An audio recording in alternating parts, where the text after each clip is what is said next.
Okay, good morning, Dad. Good morning. Today is January 20th, a Monday. Did you have a good weekend? Yeah, I did. Okay, good. All right. Not a whole lot to say about it, but it was, yeah, I got things done and yeah, Good weekend's yeah, better than a bad weekend. sure. Okay, so what's been on your mind recently? Anything that we want to cover? You want me to throw Well, something at you? yeah, and nothing in particular. I was just thinking about, I think we're reaching an important, I guess you could say this for a while, but I think this current phase of the conflict in Ukraine is coming to an end. And that is, something that I've described a few times before. The the Russians have essentially broken through all of that fortified belt, let's call it, that the Ukrainians built up in over the course of 8 years or maybe even longer, starting in 2014. It's a series of fortifications and fortified, trenches and fortified cities that it really through the 2024, the Russians broke through it, starting at Avdiivka. That was that's where they breached the main fortified lines. You could say that Avdiivka was the true fortress city, and they took it. And then after that, they've been punching through these other lines, and they're coming to the end. It's a whole belt. And it's not one line. It's maybe 30 miles deep. But just recently, they took Karakovo, which was one of these fortified cities and also a hub, very important.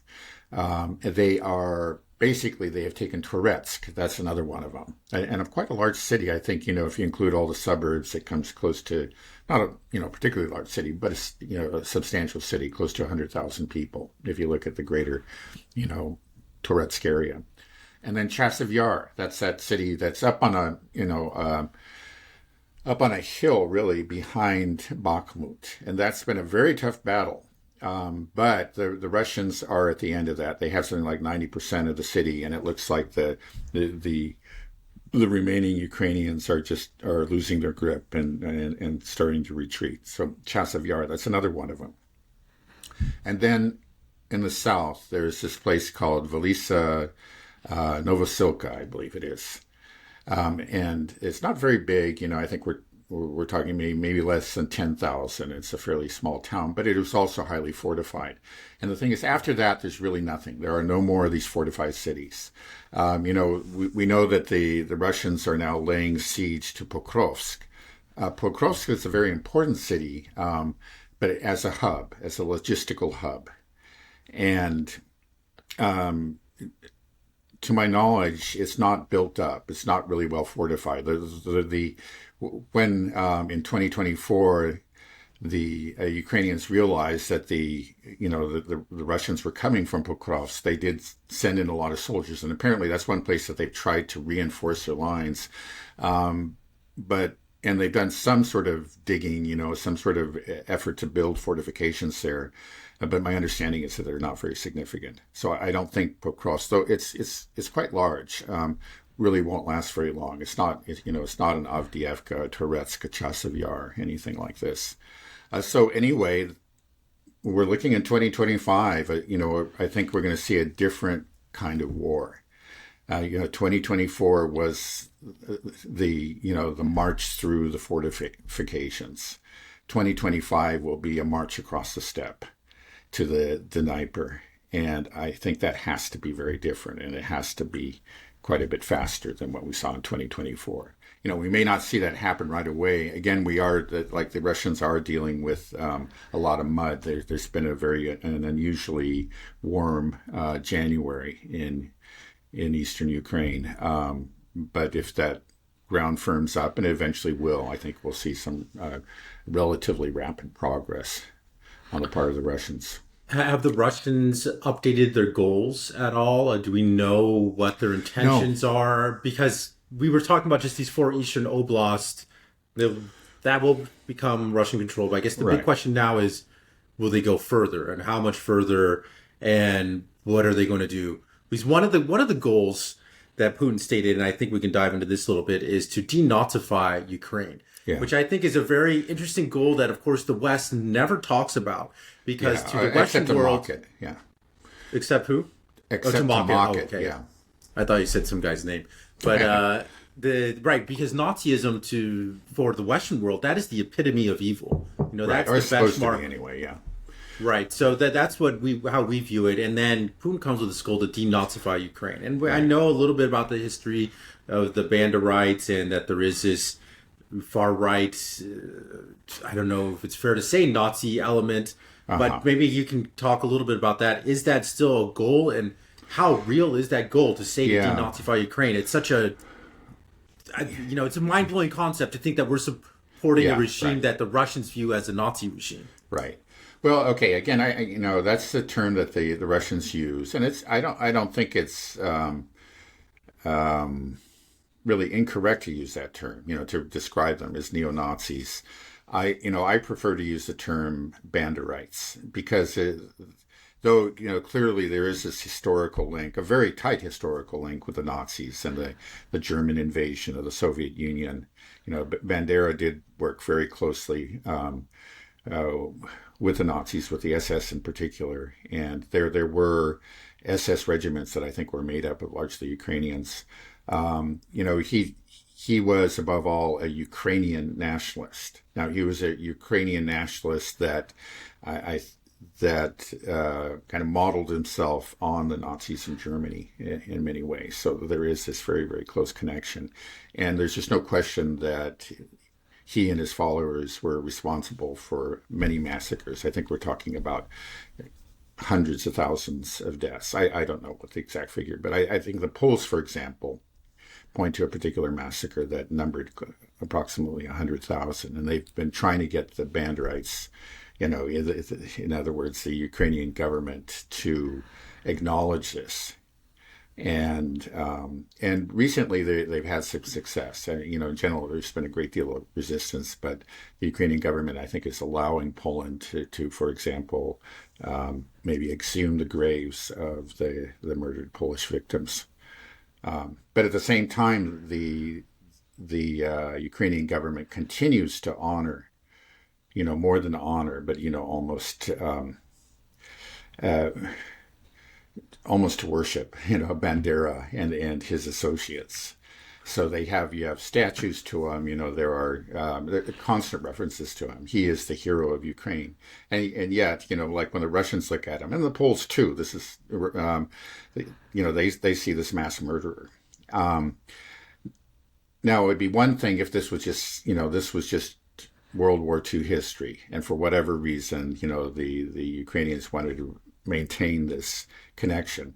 But the thing is that it's clear that his ideology lives on in this extreme Ukrainian ultranationalism, hatred of Russians, and open suppression of Russian culture, suppression of the Russian language, suppression of the Orthodox Church that's connected to Russian Orthodoxy. All of these things are being suppressed, and often violently so.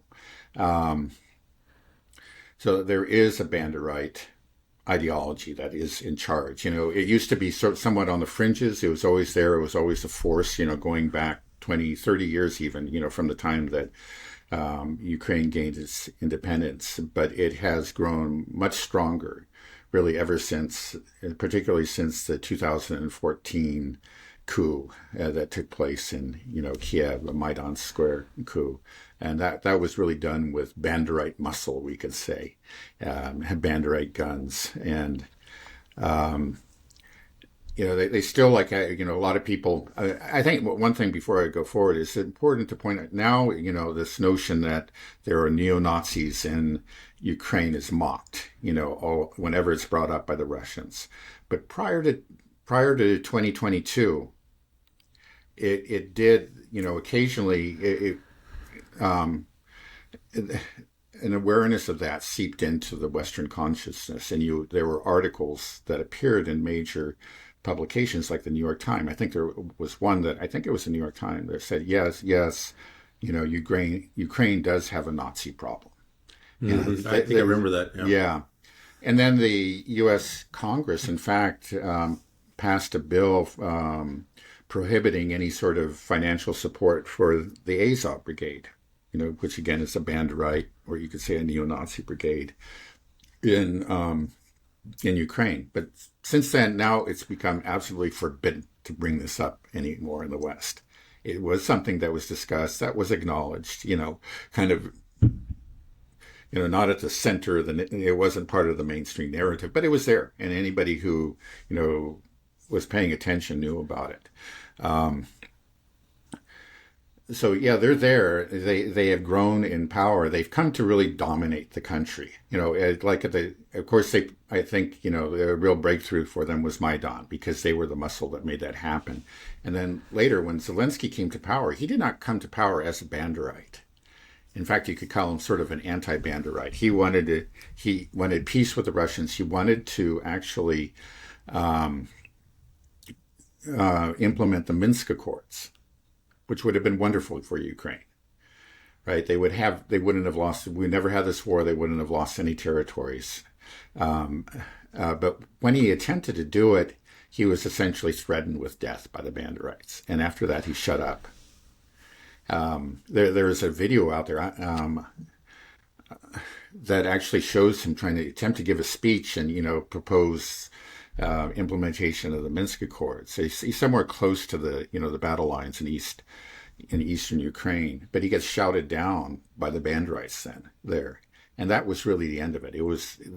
They let him know in no uncertain terms that there was not going to be any peace with the Russians. There's only going to be war.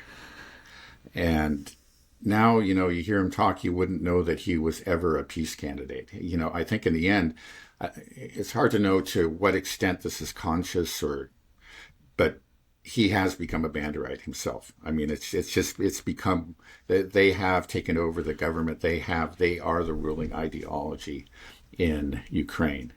Now, so this question, can we denazify? I think the only way that you could do that is to actually march all the way to the Polish border, to subjugate all of Ukraine and impose, some sort of martial law on Ukraine for decades, years or maybe even decades. It would just, to really remove it, root and branch would be, I think, well nigh impossible. You think about it, because it survived the Soviet decades. Right. There was, one thing I didn't mention was that actually during the first years, or, even like decade after the fall of Nazi Germany, the West began trying to foment rebellion within Ukraine by using these followers of Bandera. And they even, parachuted in agents, MI6 or CIA, to establish contacts with them and provide them with arms. And so they never really got anywhere, mostly got themselves killed, but they were a thorn in the side of the Soviets for years afterwards with the help from the West.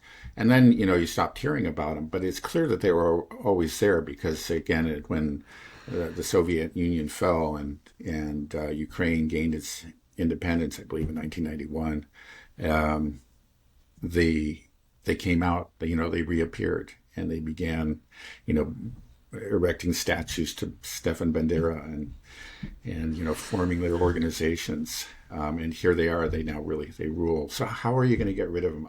That's the one part of Putin's program that I've always had doubts about. I'd like to believe it. I think it would be very good for Ukraine, and good for the world if these people were eliminated. But how are you going to do that? I just don't know. Right. I was going to bring that up because I was thinking, like, if you're fighting an ideology, it's basically impossible.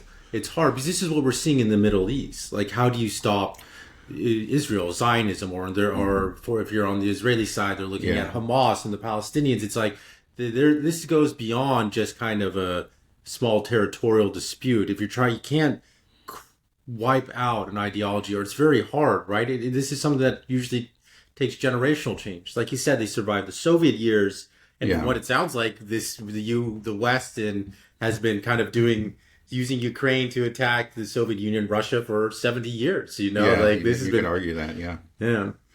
So what does that mean then? Do you think that that is still a goal, that they might try to do this full-on occupation, or do you just think it's an impossible goal? It's well, okay. Mark Sloboda argues that they don't want to march all the way to the Polish border because they know that the people in Western Ukraine genuinely do hate the Russians. That's kind of part of being a Western Ukrainian, and a Banderite. That's that you just can't separate the two. It's unfortunate. It's something very different in Eastern Ukraine. I think as we can see, they've been welcome, and all these cities that they have liberated recently, there are always people coming out of basements and hugging the soldiers. And then in the territories that they control, I think it's quite clear that support for the Russian government is quite strong. You're not seeing protests in the recent elections. Donetsk had one of the highest pro-Putin voting results anywhere in the country, but it's something else entirely in Western Ukraine. They would have to deal with an insurgency. It could be a really bloody, messy affair. He thinks, Mark Sloboda argues that, they don't want to do it, but they just might have to. They just might find that they just have to, because that these Banderites will just never stop fighting and lobbing missiles and, at civilian targets within Russian-held territory, and the West will never stop supporting them, and that they'll just have to go all the way. I think, but he may prove to be right, but I think they just don't want to go. Putin doesn't want to go down that road, and he'll take a kind of a messy, incomplete denazification. In other words, he'll drive it out of at least half of the country. Again, I think definitely they will end up taking the clearly Russian-leaning parts of the country in the east and the south. I think there's a good chance they might go further and take the central part of the country, which is, not really so much pro-Russian, but it's not. It doesn't have a history of anti-Russian hatred the way that you find out in the West. So they could go to Kiev, but I think they will stay out of the West, and they'll just accept that they can't. That their denazification is incomplete. Do you think Russia would be welcome in Kiev? At the present time, I would say no. It just may be, but initially there was a tremendous amount of support for the government. I think that happens when a war first breaks out. But over time, that support has been softening. It certainly has, it's been plummeting in the case of Zelensky, but I think overall it's been softening. When they started to realize that this is, what they're facing. And as they've been subjected to, increasingly brutal oppression by their government, especially Russian speakers in places like Kiev, you have, most people are Russian speakers. Zelensky is a Russian speaker. He's recently he had that long interview with Lex Friedman. Lex Friedman, exactly, and he insisted on doing it in Ukrainian when, in fact, both of them are Russian speakers. But he had to switch over to Russian again and again because his Ukrainian is so bad. And interestingly, he, like all his comedies and movies that he did early in his pre-political career as a comedian and actor, were done in Russian.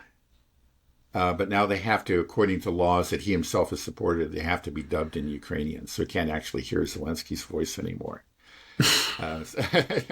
Yeah, so like the most Ukrainians speak Russian. For them, it's the first language, and not all of them identify as Russians. That's where you find that in the east and the south, but they don't necessarily. I think it's possible that this very these very oppressive policies that the current government, I think it's fair to say regime, has been pursuing in Ukraine may be turning a lot of the people against the regime, and they may, in the end, just be relieved when the Russians come. Again, we see the press gangs.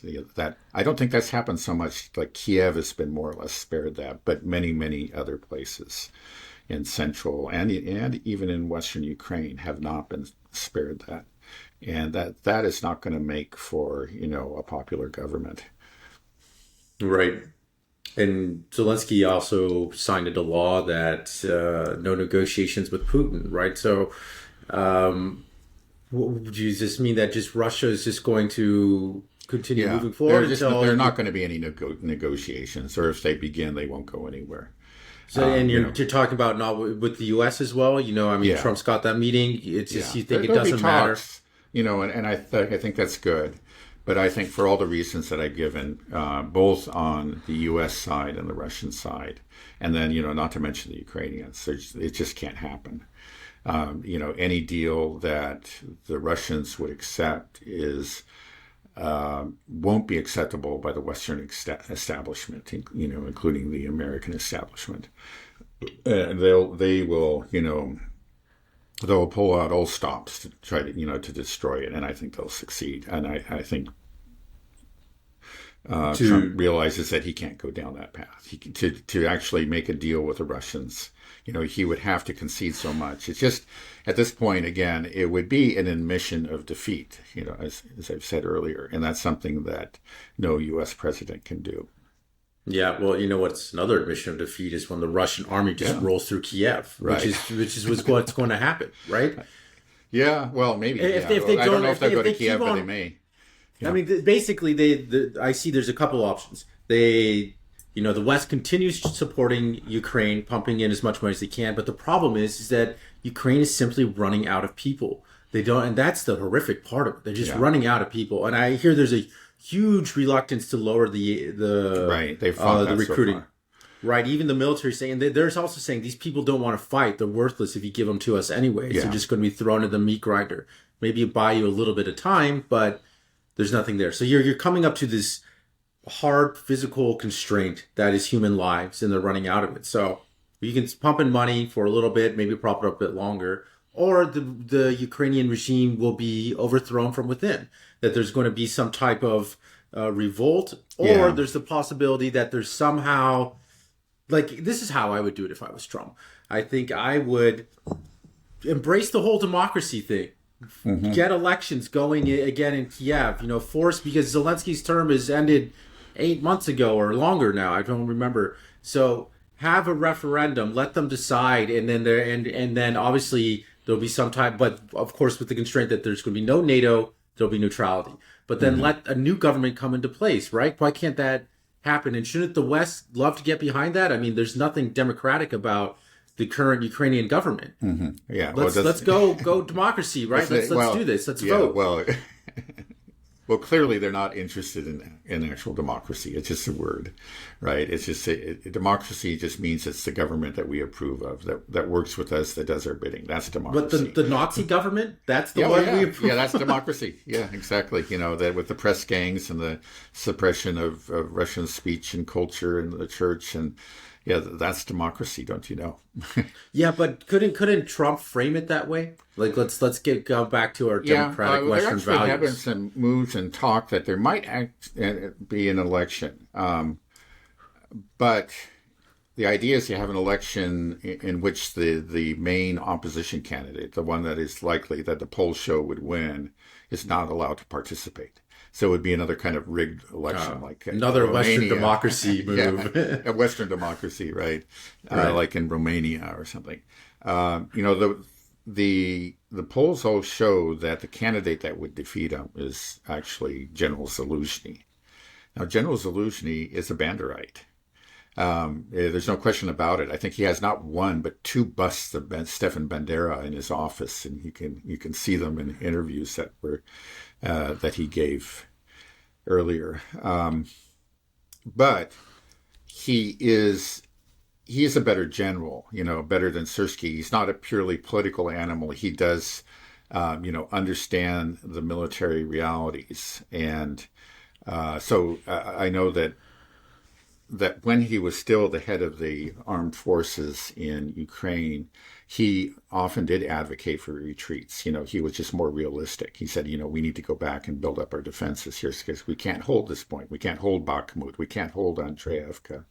And of course, he was proven correct. Syrskyi is a purely political animal and just does whatever Zelensky tells him to do, no matter how stupid it is. I guess Zaluzhny would give him pushback. So anyway, if you ended up with Zaluzhny, I'm afraid that there wouldn't be any change in domestic policy. I mean, he is a Banderite, but you would probably find a more intelligent strategy pursued by the armed forces, which could not bring about victory, but it would make, would slow the Russian advances, make it more difficult for the Russians to achieve their territorial objectives. Well, so you were saying that there was a candidate that they were not allowing to run at all. That sounds Zaluzhny, right? So, no, that's Zaluzhny. That is Zaluzhny. Yeah, those are the rumors Oh. anyway. There have been reports to that effect. Yeah, because Zaluzhny is the guy who would win, and they don't want him. At least Zelensky doesn't want him to win. Maybe Zelensky thinks that he can win the election if they get Zaluzhny. We'll hold an election, but we'll just make sure the most popular candidate, the guy who can beat me, is not allowed to participate. Right, but is there a non-Banderite candidate out there? Well, unfortunately, I don't think so. That's the thing. It's just that the Banderites have really taken over. Right, but as people opposed to Arestovich, was it Arestovich? I have no idea. Names. But he was the former spokesman for Zelensky, but then he, maybe it was several months or a year into the war, he stepped down, and I don't think he's in Ukraine, but he has been highly, highly critical of the Ukrainian regime ever since. And he's basically said, look, the Russians are going to win. It actually just makes a lot more sense for us to make a deal with the Russians. In the end, our future is with Russia. And who knows how many people really might in fact support it. It's hard to tell because, again, in spite of everything that the Western press tells us, Ukraine is not anything like a democracy. And people live in fear. They live in fear of being grabbed off the streets. They lived in fear of, being accused of, treason for saying the wrong thing. So they're going to be very reluctant to report their honest opinions when polled. Well, yeah, I mean, maybe Trump could work something out with the Russians where there's sort of a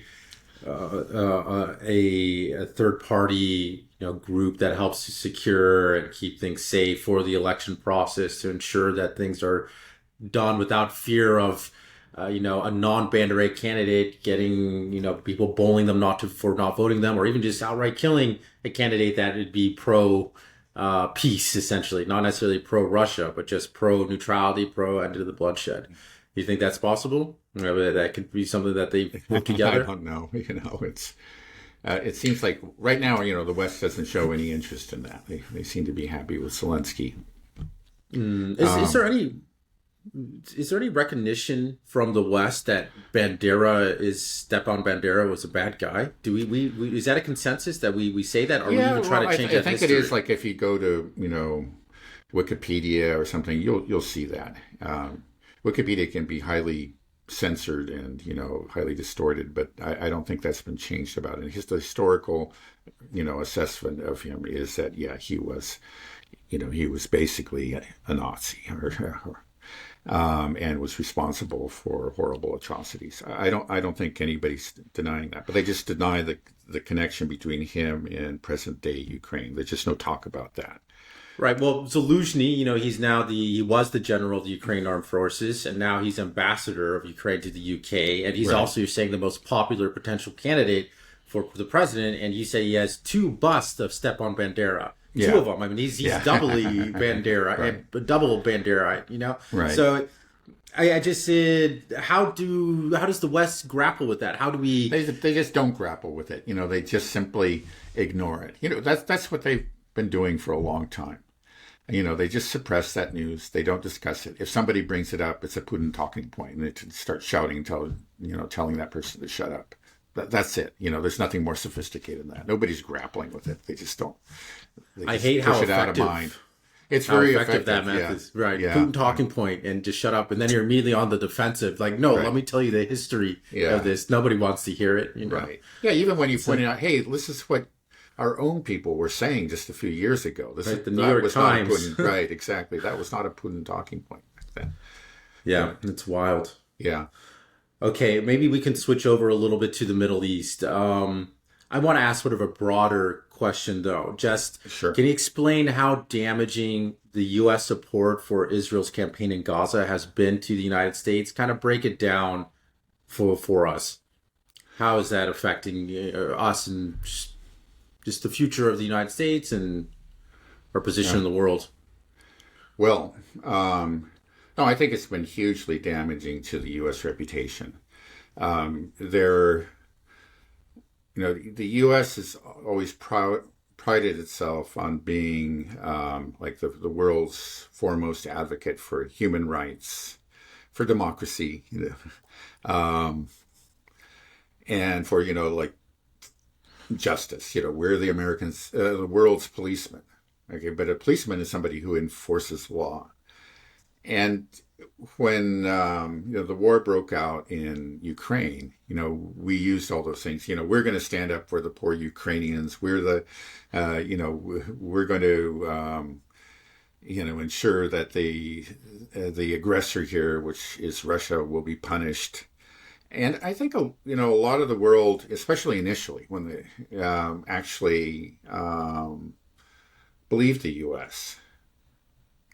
There have been, because the U.S. has been using this kind of rhetoric for decades and decades and decades. And in the Cold War, I think there was a large kernel of truth to it. Simply the fact is that the West was much freer and more prosperous. And, people were happier with in general, were happy with their governments. In Western Europe and the United States and its allies, Canada, and the others. So to speak about, we as the forces of democracy and freedom, against the totalitarian Soviets, it wasn't absurd. It was actually largely true. Now, actually, when you got into the third world, you found out that it became much messier, and people did notice that and pointed out the hypocrisies. The U.S. ended up supporting all kinds of dictators, and for geopolitical reasons, and pretended that they were democracies, or just didn't talk about it when when it clearly was an inconvenient fact for them. But when you look at the large conflict, there was a great deal of truth, and so that there was a perception in much of the world that this is what the U.S. stands for, and that's certainly taken a beating, over the last couple of decades because of the war in Serbia, the war in Iraq, and so on. People became aware that there was a fair amount of hypocrisy, but I think it's still. It hadn't disappeared. It was still something. Part of the U.S.'s soft power. It's still a lot of people in the world look to the U.S. as got leader in these of these principles. An embodiment of these principles. And so when the Ukraine war first broke out, the U.S. made use of the soft power and used all this kind of rhetoric, and it was pretty effective. Now, of course, as the war has progressed and people have seen, I think, started to understand more and more what led up to the war, that's gradually shifted, and we've talked about that. But maybe even more important is what happened in Gaza. Because in Gaza, we are witnessing a genocide, and, most of the world sees that quite clearly. And they can see the blatant U.S. hypocrisy. Here, it's more than hypocrisy. It's not that we're just failing to condemn the Israelis, but we are actively supporting them. We are complicit in this genocide. And I think that has been extremely harmful to the U.S. reputation around the world. And even within the West, within the West, the U.S. government, the Israeli government have very cooperative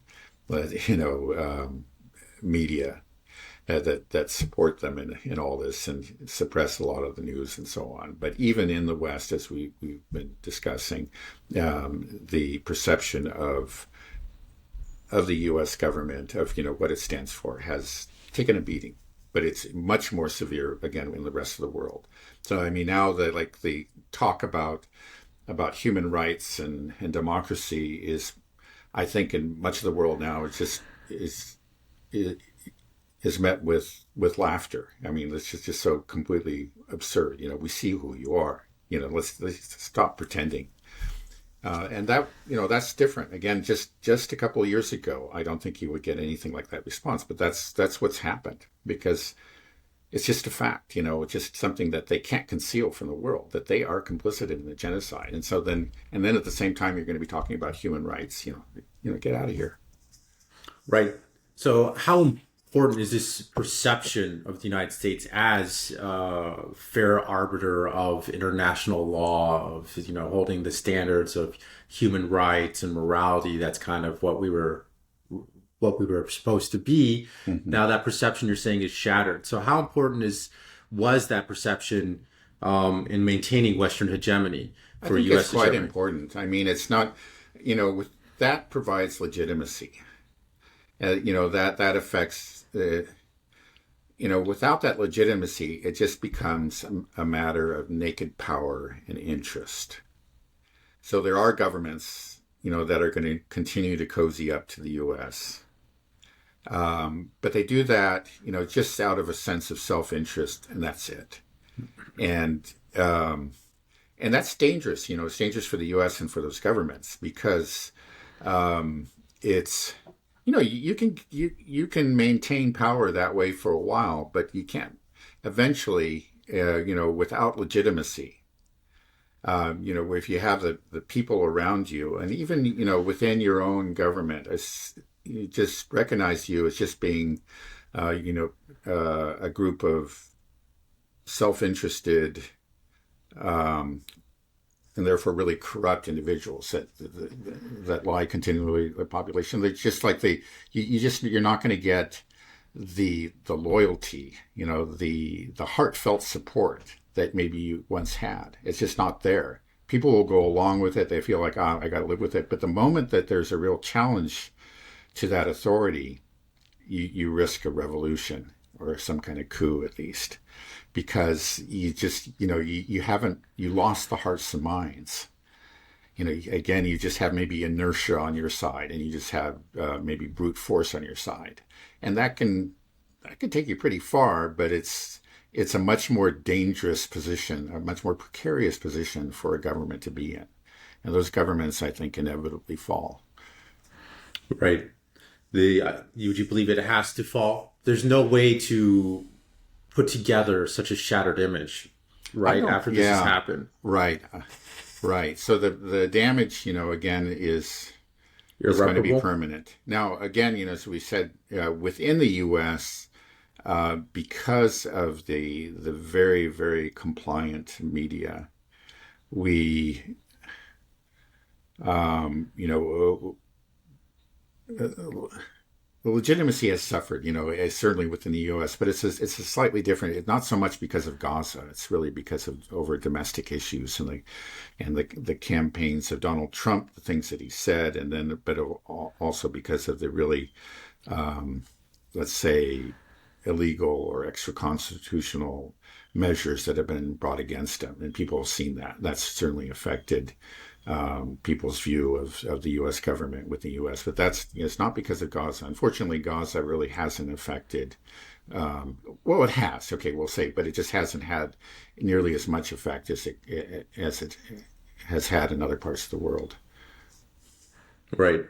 But it's definitely open, I think, every other country other than the United States, and a lot of within the United States as well. There is a pretty loud base, especially amongst the youth, that are aware of the hypocrisy of what's happened in Gaza, and I think that voice is I think it's getting louder every year. So I'm hopeful for the future, because I do believe that the youth is being exposed to First of all, I think they're not enamored with the concept of U.S. hegemony. That perception of American morality, I think, was never really embedded in them to begin with, because they haven't been seeing their lives get better.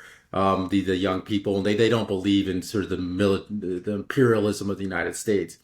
I don't know if you saw this thing about TikTok was banned just yesterday, and prior to the ban, a bunch of people were flooding to Xiaohongshu. You know that I heard about that. Yeah, I think it's called Red Note. Little English. Red Note, I think. Yeah. Yeah, Red Note is Xiaohongshu. I remember. It's a huge app in China.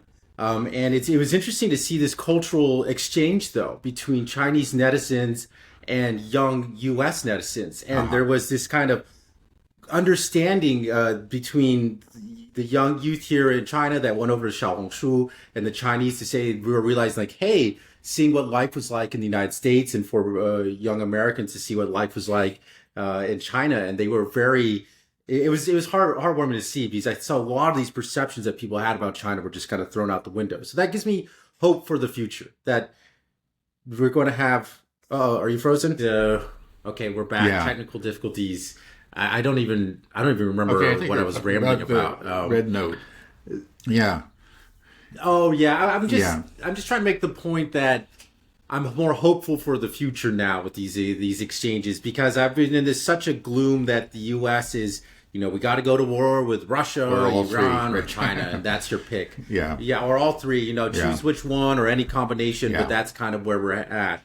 But I have been feeling a bit more hopeful, just the fact that Trump has done more diplomacy before he even got inaugurated than Biden has done in his past 4 years. I think it's hard. We need to recognize how destructive the Biden State Department has been to the United States, U.S. image, U.S. everything. Maybe we can't completely recover the perception to the world, but at least maybe we can end some of these conflicts and quit beating the drum, because, Trump had said he had a good call with Xi Jinping, and from what I understand, the readout from the Chinese was actually pretty favorable. They're like, okay, this is nice. We were dealing with somebody that is not just coming over here and just treating us like a little child. Right. It's amazing. Because actually, the China, or rather not China, but rather Trump pursued a lot of policies that were harmful to China, during his first term. And he's indulged in a fair amount of anti-Chinese rhetoric. But there was some hope and some belief, on the part of conservatives that actually, Biden was in the pocket of the Chinese and he would be very favorable to them. But from the very beginning, I think there was some sort of summit meeting in Alaska, attended by Tony Blinken. And he gave this speech, condemning the Chinese. It's something that Trump never did. It was just, for him, he was pursuing American interests as he perceived them. He thought that he sees tariffs as being in the American interest. We got to protect our industries. It's not so much a hatred of the Chinese or the Chinese way of life. Again, he's not a neocon, and that's important. Again, that there is a real neocon ideology, which is that we have the superior way of life, the superior way of constituting a society, of organizing a political system. And if other countries don't have it, they are inferior and they need to be told so, and they need to be punished. And that's in fact what Biden and Anthony Blinken did. So they did have, contacts with the Chinese, but they were always very unhappy events. You could see the Chinese were furious. I think they're just sick of being lectured to, being lied to, as they said many, many times. And so I think we can look for better relations. It's not going to be a bed of roses by any chance, but better relations between the U.S. and China under Trump. Right. Yeah. It's I'm getting a little more hopeful and positive for the future, just because I do think that it's such a huge step going from no dialogue to some dialogue. It could hardly be worse. And I think that can't be that way. It's just that it's amazing. Of course, Anthony Blinken had his farewell press conference, and I'm very happy to say that it was disrupted, by the likes of Max Blumenthal and Sam Husseini and others, who pointed out what he had done, in particular his support for genocide in Gaza. But there's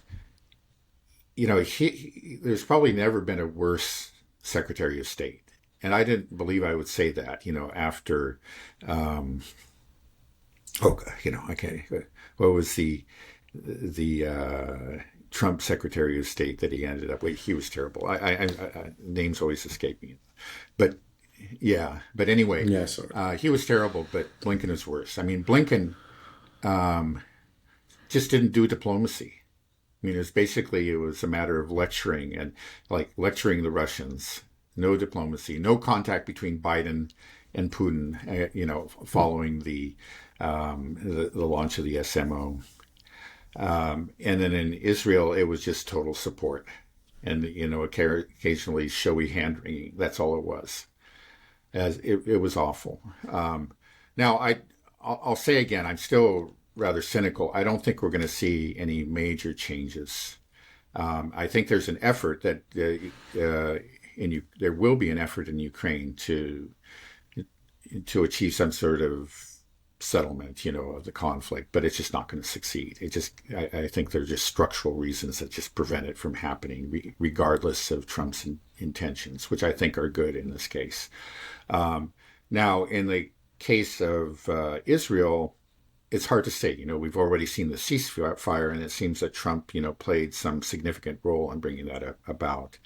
But we're already hearing these rumors, I think more than that. Apparently Netanyahu has told people, hey, don't worry about this. Trump understands that I can pull out, that I'll tear this up, somewhere down the road, and we'll have his full support. And by the way, we're also planning an attack on Iran. Now, that may be, he may be lying. He said that? But he did say that. That was reported directly. He's quoted directly in Israeli media as having said that. He may be lying. He may find that it's actually harder for him to get back into Gaza than he thought. We'll see. But I think the jury's still out. I mean, it was an initial success for Trump. That's good, but we'll see if it really is significant. In the long run, we'll may see that it wasn't very significant. I hope that, in fact, it does signal, an improvement in the Middle East, a change in policy. But I remain cynical. I just know that Trump's past, his the people he's surrounded himself with, and his really extreme statements, during the campaign. I think it's going to be difficult for him to, or maybe not so much difficult. Well, it would be difficult, but also I don't even know if he really wants to change things there. I think it may just be about, proving himself superior to Biden and, having a good inauguration. Biden couldn't do this. I did. You see, I'm the better man. And then, he may go on with actually a very similar policy. We'll see. I hope that's not true. I hope my cynicism is misplaced. Right. Yeah, well, the bar's pretty low with Biden. So, yeah. And do you know how the rest of the world is viewing the Trump presidency now that he's coming in? Is there kind of a sense of relief from countries like China and Russia? I actually Iran. Didn't see the actual figures. I just saw the headline. But the headline is that world polling data shows that most of the world is happy to see Trump take power and to see the back of Biden. They're happy to see Biden go. It's so crazy because we made Trump out to be such a villain, just so horrible. Yeah, and in general, actually, like in his first term, during most that time, of the world agreed, But now that they've seen Biden, they just say, bring back Trump, Right, yeah, Biden's just been such an unmitigated disaster that now the world is celebrating and feeling a sigh of relief when we have what you've described as essentially a chaos agent as president of the United States. So that's the big upgrade. It's just hard to imagine that things will be worse. They just might be, especially in the Middle East. Again, we'll see. other arguments for and against, and I see both sides of this. Trump, though he hates Iran, he also does not want to get the U.S. involved in a war, and I think he may be less likely to be talked into a war. I think Biden clearly has showed that he was just powerless before the Israelis, like like virtually every U.S. president has been for decades. But Trump, again, he seems to have demonstrated some backbone. And though he may not really change policies very significantly, he might stop at full-scale war with Iran. He just may realize, I don't want this. I'm not going to be part of this. And he may put his foot down. And I think if he does, he can prevent it. He'll prevent at least U.S. participation in it. Yeah, what I really hope we can see come out of the West is just this end of this ridiculous demonization of all things Russia, of all things Chinese, of all things Palestinian, or all things Iranian. That's what really gets me, and I feel like that's what we need to change. That's why I brought up that Xiaohongshu, because it was just a little spark of something that I saw a change, because I was working with my Chinese colleagues last night, and they were talking about it, and I was showing some videos as well to them as well of white Americans singing songs in Chinese. I was like, I would never imagine to see this, and from what I've experienced the past 4 or 5 years, the relations between China and the U.S. have been getting rocky. I started really noticing it probably, it was around Trump's time, 2017, 2018, things started taking a hit and just been getting worse and worse, and it's been rough. So seeing that, it just gives me a little ray of hope. I'm like, maybe we can begin to have some healing. I would love it if more Americans go over to China and see it. It'd be great for my business too. So I wanted to, I would love, I would, it's something that I just, I was really happy to see. And I hope we can see more of that. Right. Same thing with Russia. To change the narrative. That's one thing. I remember when Obama was pushing for the JCPOA. That in the end it was a major achievement, but I remember at the same time there wasn't really any effort to change the narrative. I mean, it's just like Obama, like everybody else, went along with it. Oh yeah, the Iranians are evil, and it's because they're so evil that we got to do this and contain them. And then it actually gave quite a bit of strength to the other side, the opponents of the JCPOA. It's just like, well, if they're so evil, how can we trust them at all? Let's tear this up. This is stupid. We've been had. I think you have to. I mean, in the long run, it's just like that narrative. If it's really, which is to say, these false perceptions of these countries. If you let them allow them to continue, they will continue to make mischief down the road. You may have some sort of temporary policy success, but it's just like the warmongers, the anti-Iranian or anti-Chinese or anti-Russian zealots can always draw on this narrative that you haven't touched, and so they're always strengthened. They always can come back. That's what really needs to change, is that people have to wake up and start to see reality. Right. Do you think we can change the narrative?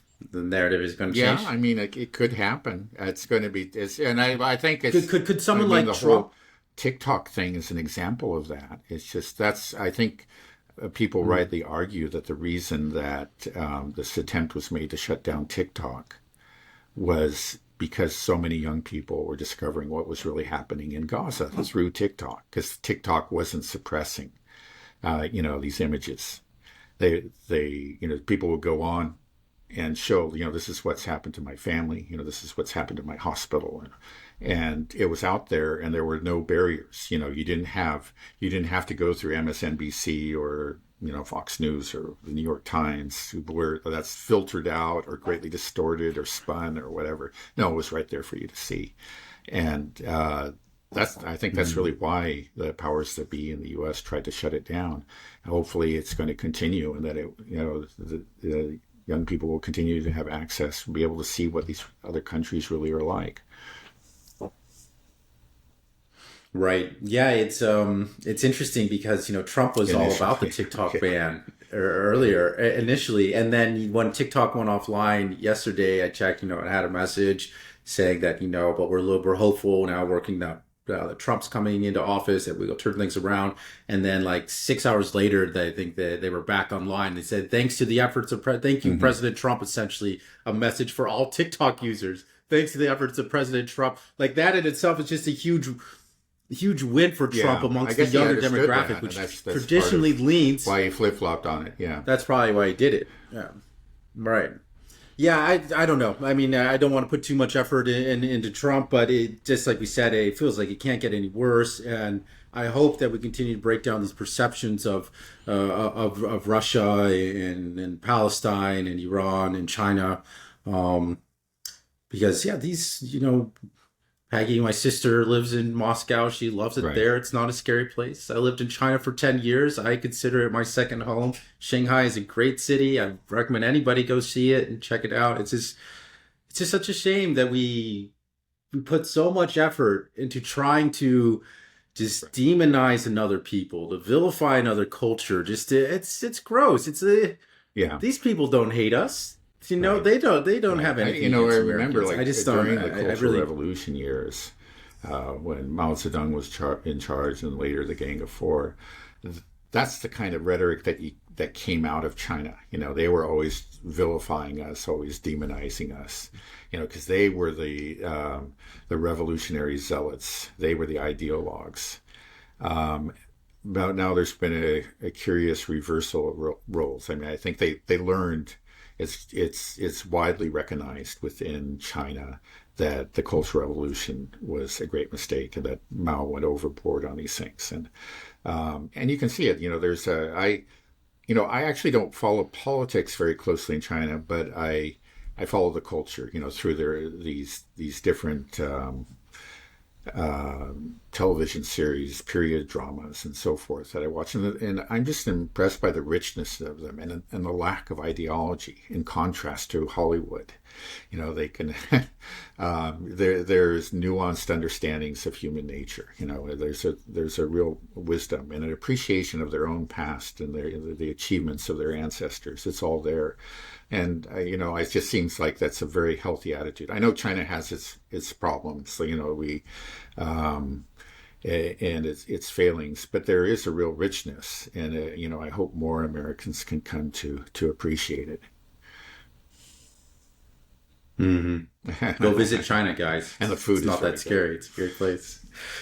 Yeah. Food's amazing. Yeah, if you have to choose any food to eat from any country, I just say China, because China has it's like a whole country, a whole continent in itself in terms of cuisines. Right? It's amazing. Okay, well, I think we're veering off into, if we're talking about Chinese food, I think it's we'll just mention that today is the day of the inauguration. It's supposed to begin, I think, in about half an hour. Yeah. Oh, right. We didn't even mention that. Of course. That's the big news supposedly today. Although it's just a day. I want to see what happens afterwards. Him being inaugurated is not exciting. He's promised to do a number of things on his first day. We'll see if he carries through. But I think they're all the items on the list that I've seen are all domestic items. They would be significant if he does carry them out. Again, I would say that I expect to see some real changes on the domestic front. Real changes in policy. I am much less sanguine about the foreign policy front, and of course that's what we focus on. But I would be happy to be proven wrong. We'll see. Mm-hmm. Okay. Thanks a lot, Dad. All right. Bye. Have a good rest of your day. Bye-bye.